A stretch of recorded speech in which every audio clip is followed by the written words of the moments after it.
This is the pecan Spritz cookie we're baking. It gets its flavor from the ground pecans that we incorporate into the dough, and it tastes like butter pecan ice cream. We use a pastry bag and decorating tip to pipe this cookie onto a cold cookie sheet. Total preparation and baking time is about 90 minutes for one batch of cookies, and the recipe yields 4 to 5 dozen cookies. As we pipe these cookies onto a cold baking sheet, the first thing we need to do is to put our cookie sheets in the freezer.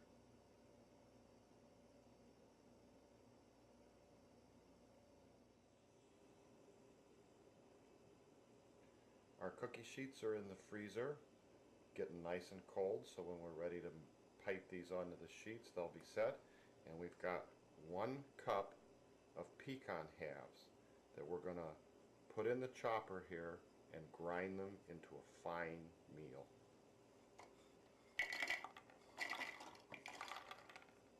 And a few of them escaped.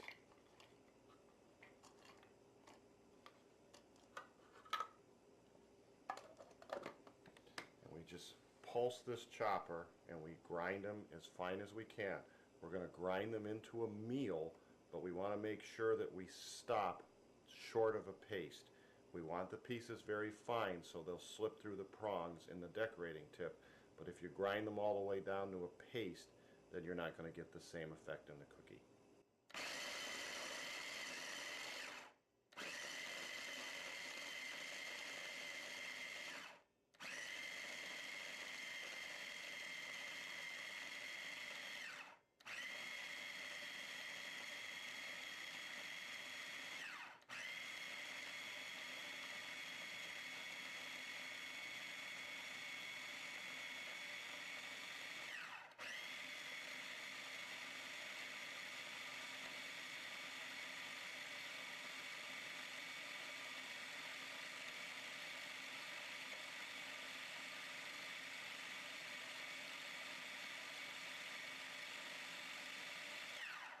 And just that quick, those are ready to go.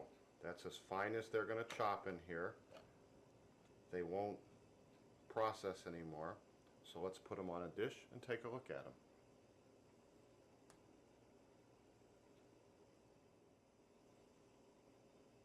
Here's the results out of the grinder. We have a nice fine grind. Again, we haven't created a paste, but we've ground them just as fine as we can get them, so that when we push them through the prongs in the decorating tip, they won't clog. And we'll take a look at that as we go along.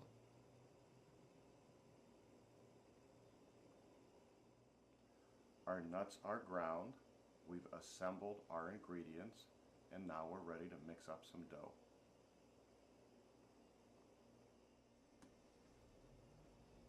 This is 1 cup of unsalted margarine, which is 2 sticks, and we've cut it up into pieces. Now this is right out of the refrigerator. It's cold. We're going to add 2/3 of a cup of granulated sugar and 1/3 of a cup of powdered sugar.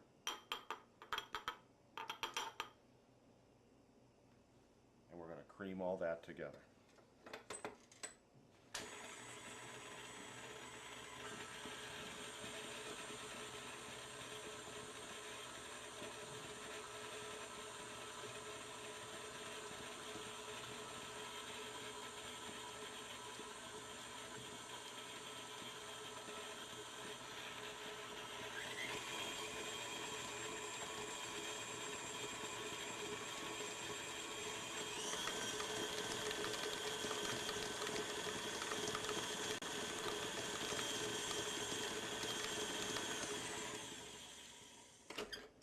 And that's nice and fluffy, so now we'll scrape down the bowl.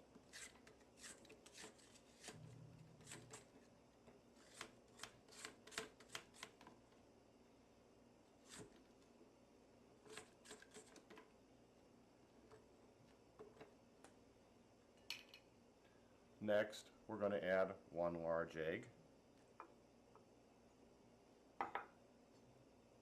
and 4 teaspoons of vanilla.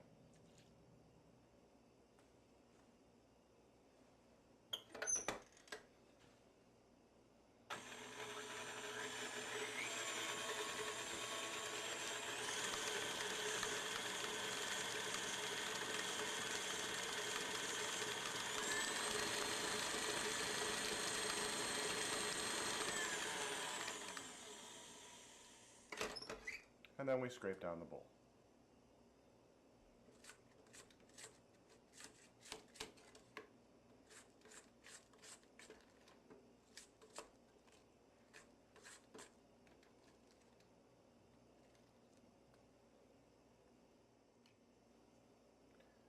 Now we add half a teaspoon of salt.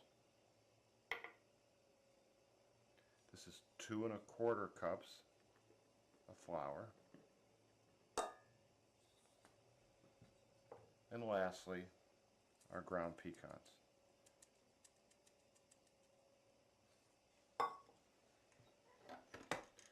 We're going to start out on slow so that it doesn't all come popping out the top, and then we're going to blend it all together.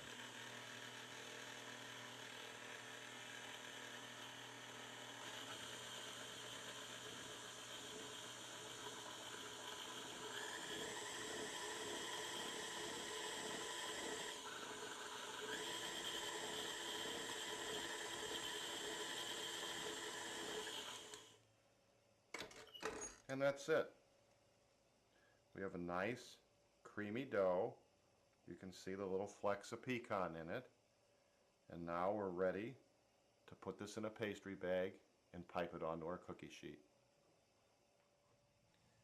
This is a 1G large decorating tip. It has 10 prongs on it. We're going to put it into the pastry bag, load the bag with dough, and then pipe our cookies onto the sheets. Now we're ready to load. We take our tip and push it down into the bag, and we push it down so that the ends of the prongs are clear of the bag, and you may have to trim your pastry bag a little bit to suit your tip. Then we're going to take 1/3 of our dough and put it in the bag. And just squeeze it down to the end. Now the temptation is going to be to use all your dough in the bag. You got this big bag. Why am I only putting a little bit of dough in it? If you put all the dough in the bag, you'll have this much dough in there, and you will have to apply enough force to the bag each time you want to push a cookie out to move all of that dough. So you're much better off only having to move a little bit of dough at a time. You'll have to stop and reload the bag 2 or 3 times, but that's certainly worth it because it'll be much easier to do.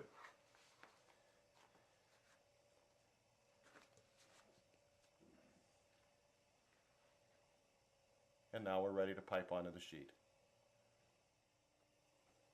And now we're ready to pipe the cookies onto the sheet. And as we apply pressure to the bag, it's going to squeeze out, and we'll get a nice rosette when we do that against a cookie sheet. We've just taken our cookie sheet out of the freezer. You can see the frost on it. It's nice and cold. It's not a grease sheet. It just comes out, and now we're going to pipe our cookies on.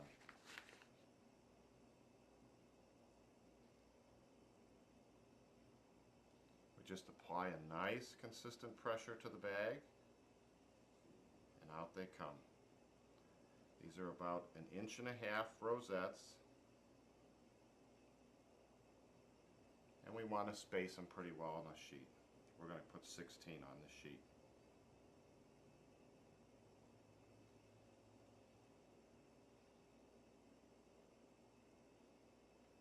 And then periodically we just wipe those prongs off to keep any little nut pieces from jamming them up.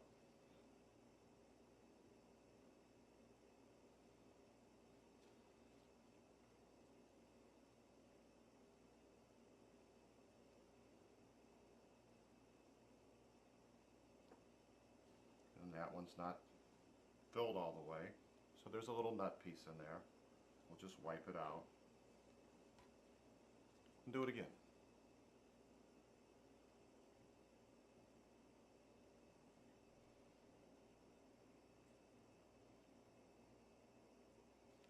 And that's all there is to it, so you don't have to be afraid of pastry bags.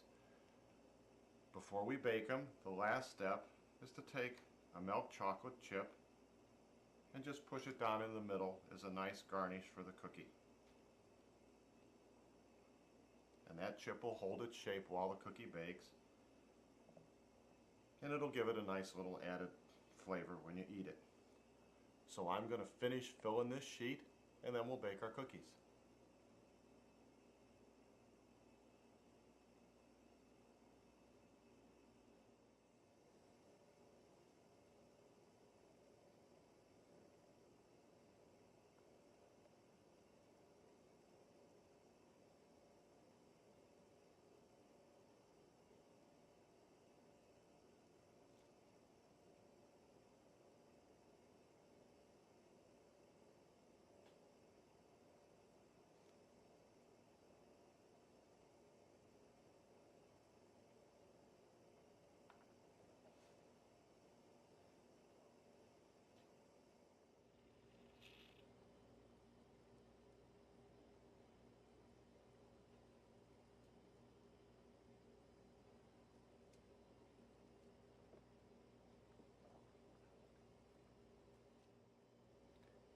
Now here there's a leaf missing out of this little flower pattern. Here's another one. And you can see that big piece of pecan that was blocking the dough from flowing through the slot. So when we talk about chopping your nuts fine, that's why. You'll struggle with piping them out of the bag if you haven't chopped them absolutely as fine as you can. These are ready to go into the oven. We're going to bake these cookies in a preheated 350 degree oven for 10 to 12 minutes, and we're going to rotate the sheet halfway through the baking cycle. What you're looking for is a nice light brown at the edges of the rosettes and the top of the petals. And here the bottom has just started to turn a nice light brown. And when you've got those colors, they're done. What you don't want to do is overbake the cookie. This one was in for 2 extra minutes, and that's all, only 2 minutes. And look at how dark it is. Look at the contrast.